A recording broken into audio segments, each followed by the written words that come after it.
Good morning. Today is our second of our Sunday school lessons dealing with relationships, building relationships. Last week was the first one, and we talked about love and how love is the concrete uh, foundation for all of the others. The second week, that's today, we're going to be looking at the 9th chapter and the 11th chapter of Acts for some comments about Barnabas. And our lesson is about encouragement. If we love, we encourage. And encouragement is a key part to building relationships. First, before we get started, I want to pray for encouragement. I pray for all of you at Howland and those whom I know elsewhere. Every day I pray for a lot of people. But this morning I just heard about another, and so I now have a list of 9 people for whom I am praying, especially for critical moments in their lives. These are problems that are far beyond coronavirus, don't have anything to do with COVID-19.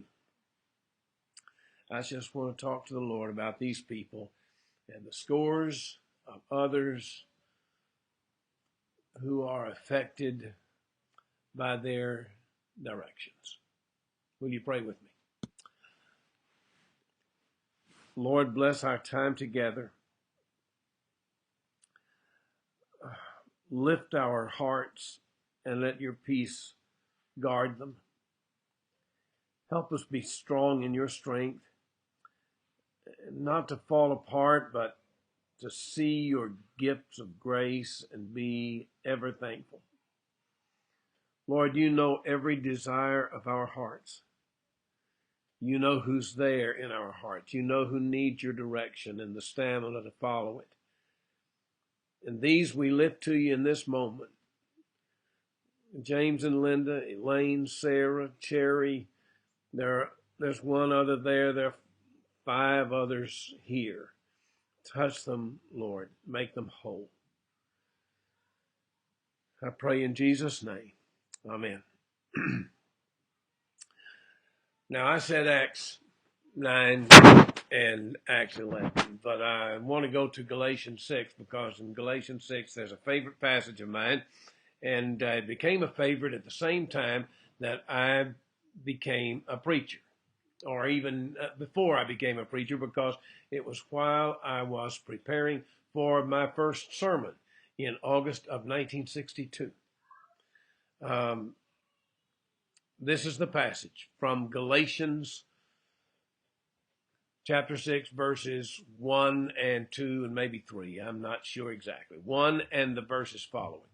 Brothers, if anyone is caught in any transgression, you who are spiritual should restore him in a spirit of gentleness.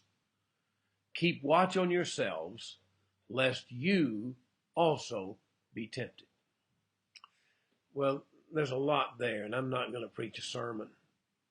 But bear one another's burdens, and so fulfill the law of Christ, follows that in verse 5. Fulfilling the law of Christ. That idea arrested me at the time. I was 20 years old. I was not a complete novice about the Bible. I knew a few things. I was at least literate in the Bible at that point. But although I was not completely devoid of biblical literacy, I wanted to see more about the law of Christ. I didn't understand the concept exactly at that time. So I started reading. We didn't have internet at the time. I couldn't just look it up by typing it into Google or Safari. I had to go to a commentary or to a concordance, and I didn't really have any of those at my house at the time. So I just started looking where I thought maybe I would find it. I looked in the Sermon on the Mount. I looked over into Luke. Then I looked for a good while. I read some other things, got distracted a little bit, and my daddy came home, so I just asked him. And then after I asked him, I miraculously found this passage in the 22nd chapter of Matthew. This is what I was looking for all along, but I had not gone far enough in Matthew to find it. You shall love the Lord your God with all your heart, with all your soul, and with all your mind. This is Jesus talking. This, he says, is the first and great commandment. And the second is like it. You shall love your neighbor as yourself. Now, here is what I was looking for. I thought about it, but I couldn't find it. And here it is. In, I think, around the 40th chapter of Matthew 22. 40th verse, excuse me. On these two commandments, Jesus says, hang all the law and the prophets. So, first of all, the law of Christ is love. And the second thing, bear one another's burden, and you have fulfilled the law of Christ. How do we bear another person's burdens? Well, it's not by doing the work for them, is it? We know better than that. We don't do something for somebody and therefore take away the burden. The burden is always going to be there if they don't know how to do it themselves. If they can't work on it themselves. We can't just do it for them. I can't make decisions for my family members. I can only encourage them, help them, direct them if I can to make the right decisions. It's not by telling them what they want to hear. So sometimes people want to hear certain things, and you don't just always say what you think somebody wants to hear. Some folks just want to be massaged a little bit. Some folks just want to be told they're doing the right thing. You can't tell somebody that the person's doing the right thing if he or she is not doing the right thing. You can't do that. That's not how we bear one another's burdens. It's not by telling them that everything is okay or that everything is going to be okay. We have to be honest with people. And yet what Paul is saying is, do this in a spirit of meekness, because you need to remember this, even though you may not believe it. Even though way down deep in your heart you may not believe it, you need to know this. Be gentle and watch out, because you may also find yourself tempted and slipping at some point. What we need to do to encourage people, what we need to do to strengthen people, what we need to do to help people bear their burdens is to point them in the right direction. And for me, that is always to point them to Jesus. The son of encouragement was Joseph Barnabas. And Barnabas is the topic of those passages. He's the main character in those passages in chapter 9 of Acts and chapter 11 of Acts. Barnabas is a nickname. As a matter of fact, in the 4th chapter of Acts, there is a comment about Joseph, whom the disciples called Barnabas. Why did they call him Barnabas? Because he was an encourager. He was the son of encouragement. That's what Barnabas means. Son of encouragement. It was a nickname. He was a well-to-do Cypriot Levite. He was generous with the church. He was generous with Paul. He accompanied Paul on that first missionary journey. He was generous with John Mark when Paul was fed up with Mark and said, I'm not going if Mark is going. Barnabas said, you go with Silas, I'll go with Mark. Barnabas was an encourager. Now, Paul knew this. As a matter of fact, when Paul was in Damascus, Barnabas found out what he was doing there, and he was very pleased about it. But Paul wanted to come down to Jerusalem, and he did come down to Jerusalem. This is the passage in the 9th chapter of Acts. He did come down to Jerusalem, and he told the people, Paul came from Damascus to Jerusalem after he had been preaching in Damascus. And the disciples, listen, they didn't want to have anything to do with him. They were afraid of him. I mean, Paul had been rounding up people. That was the reason he went to Damascus. He was rounding people up to bring them back to Jerusalem, to put them in prison, to put them in chains.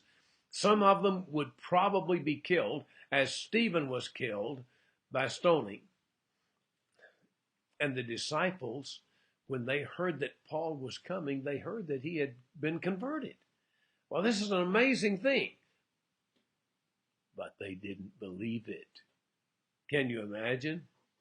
They didn't believe it because he was such a terror. But you know who it was who brought Paul in and who vouched for him and who told the disciples they ought to talk to him? It was Barnabas.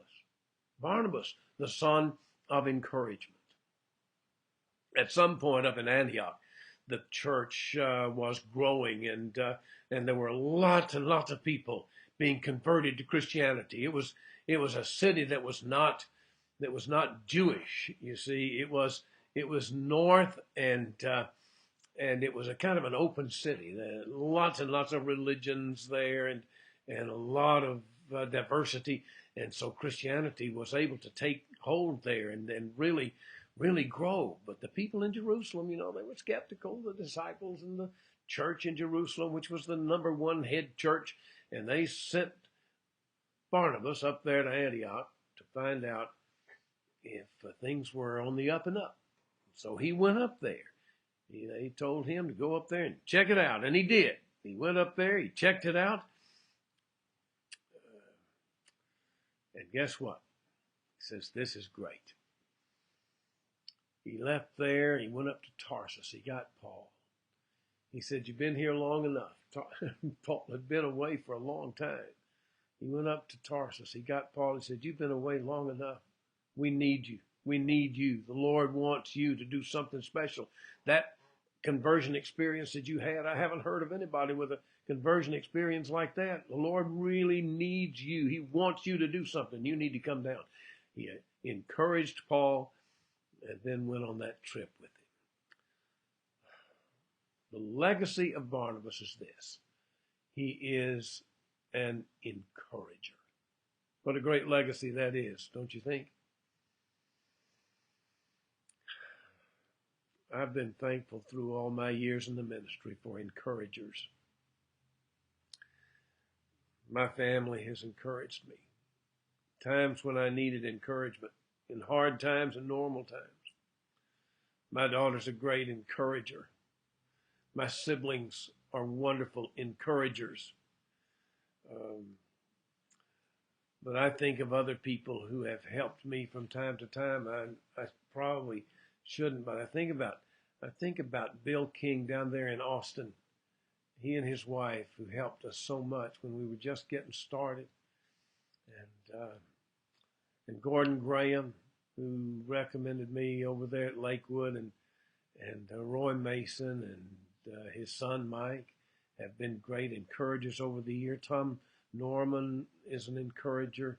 Larry Askridge was an encourager. Mary Chris Sayers. I've had just so many. I wish I hadn't started the list. I'm sorry.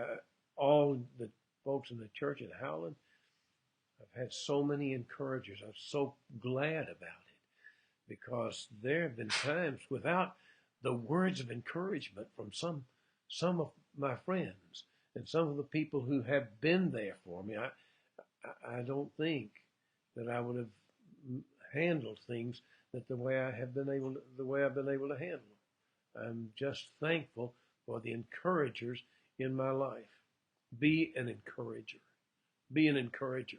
You want to build relationships? Encourage people. Give them something to hold on to. Kimberly told me the other day she was talking with Juliana's teacher, and she said some very nice things to her.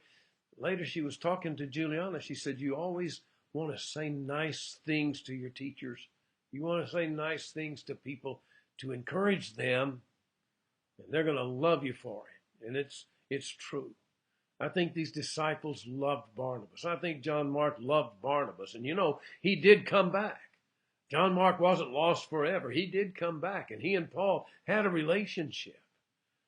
Be an encourager. I don't think that any Christian has a right to be a discourager. There are many out there who would discourage us from doing the things that we need to do and the things that we ought to do. There are scoffers, there are laughers, there are cynics. But listen, there are folks who are lost in the darkness, and there are other folks out there who are stumbling and who are falling to temptation, and it's happening every day, and many of them we know, and many of them we would like to help. Don't judge harshly. Remember yourself. Reach down, take hold of somebody's hand, and say, let's go up this hill together. I hope to see you again tomorrow.